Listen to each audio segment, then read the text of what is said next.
গভর্নমেন্টের এখনই অ্যালার্ট হওয়া দরকার, এবং এই গভর্নমেন্ট এটা কন্ট্রোল করতে পারবে বলে আমি ভরসা করতে পারি না।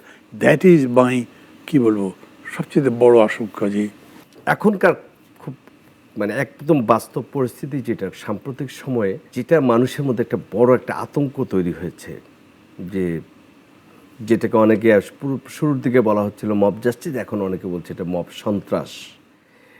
যে আমি বিচার হলে আমার বিচার হওয়ার আগেই আমার বিচার হয়ে যাচ্ছে মুষ্টিমেয় লোকেদের দ্বারা, এবং এটা নিয়ে কোনো প্রতিবাদ হচ্ছে না। যদিও প্রতিবাদ হচ্ছে, একজনকে কাউকে অ্যারেস্ট করা হচ্ছে, পরের দিন আদালত থেকে সে জামিন পেয়ে যাচ্ছে, এবং তারপরে আমরা দেখছি একটা থানা থেকে আরেকটা থানাতে হচ্ছে।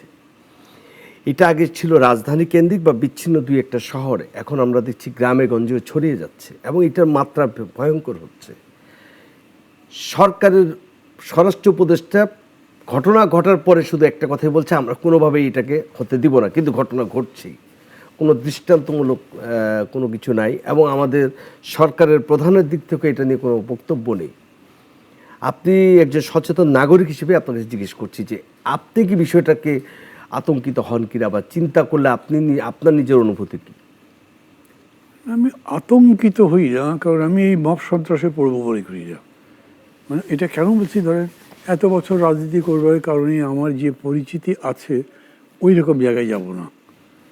এগুলো যেমন ধরেন যে সমস্ত ঘটনা ঘটেছে, প্রায় সবগুলোরই কোনো না কোনো পলিটিক্যাল কালার আছে। মানে আপনি সেটা ওই যে নুরুল হুদার কথা বলেন, উনি তো পুরা দেশের, মানে আমাদের আজকের এত দুর্গতির জন্য উনি একটা বড় দায়ী লোক, তারপর একটা রাগে হয়েছে। কোনোভাবেই ঘটনা সমর্থন করছি না। টিভিতে যখন দেখেছি যে তার গালে জুতা পেটা করছে, মানে আমার ঘেন্না লেগে গেছে। এই না, আমি নুরুল হুদার প্রসঙ্গ আনবো না, শুধু আপনাকে যদি আমি একটু বলি ভাই। না, আমি সবগুলোই বলবো। জি জি জি। মানে ধরেন যে ওই আপনার পাটগ্রামে যে থানা আক্রমণ করে আশা বিছিয়ে দেওয়া হলো, ওটাও পলিটিক্যাল। ম্যাক্সিমাম জায়গাতে এরকম আছে। তো ওই জন্য আমি মনে করছি যে আমি নিজের শঙ্কিত, নিজের জন্যে নই, কিন্তু আমি শঙ্কিত ধরেন ইফ দিস কন্টিনিউস, জামাতের আমির যেরকম বলেছেন না রংপুরের জনসভাতে, যেটা যদি কন্টিনিউ করে তাহলে তো নির্বাচনই ভালোভাবে হতে পারবে না। বলেছেন এই অবস্থায় নির্বাচন করতে পারে, এবং আমি সেটা একটা বিবেচনায় নেওয়ার মতো ব্যাপার মনে করি। আমি মনে করি যে গভর্নমেন্টের এখনই অ্যালার্ট হওয়া দরকার, এবং এই গভর্নমেন্ট এটা কন্ট্রোল করতে পারবে বলে আমি ভরসা করতে পারি না।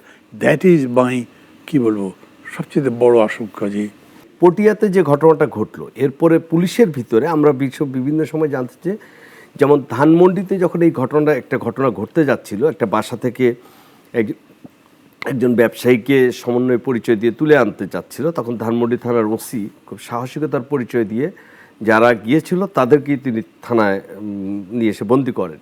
কিন্তু পরবর্তী দিনে এনসিপির একজন নেতা তাদেরকে মুচলেকা দিয়ে ছাড়িয়ে আনেন। কিন্তু ওই দিন মবটা তিনি থামাতে পেরেছিলেন, ঢাকার পুলিশ কমিশনার তাকে এই জন্য ধানমন্ডি থানার ওসিকে এক ধরনের পুরস্কৃত করেন এবং তাকে প্রশংসা সূচক পত্র দেন।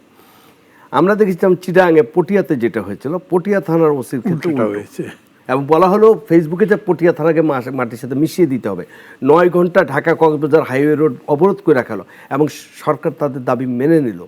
আমি সরকারকে খুব দুর্বল মানে জানেন, এখন তাহলে পুলিশ তো তার মনোবল ফিরে পাবে না। প্রফেসর ইউনূস ওখানে আছেন, তাছাড়া অনেকে আছেন আমার বন্ধুর মতো, ছোট ভাইয়ের মতো, মানে বলতে আমার মানে বলতে কষ্ট, কিন্তু এরা একেবারে মূর্খের মতো আচরণ করছে। এক কথা আমি বলবো, আমি আরও কঠিন শব্দ বলতে পারতাম, বললাম না, চিন্তা করে একটা সফট ল্যাঙ্গুয়েজ বললাম। কেন বলছি এইটা, যে মানে কীভাবে পটির এই ঘটনা তার আগে ওসিকে করতে পারে, পানিশ করতে পারে, এটা কোনো বিবেচনার মধ্যে আছে? যে কাউকে বলে, বাংলাদেশে যে কাউকে জিজ্ঞেস করে জানে যে সেই বলবে এটা খুবই অন্যায় হয়েছে। আবার সেই পুলিশের কাছে আপনি ভালো দায়িত্বের আশা করছেন, তাকে আবার ভালো আপনি ইলেকশন যাতে করতে পারে সেরকম আশা করছেন, মানি নাই। আমি তো এই জন্য আপনাকে একটু আগে বললাম যে এই সরকারের কাছেই নিজেকে অসহায় মনে হচ্ছে।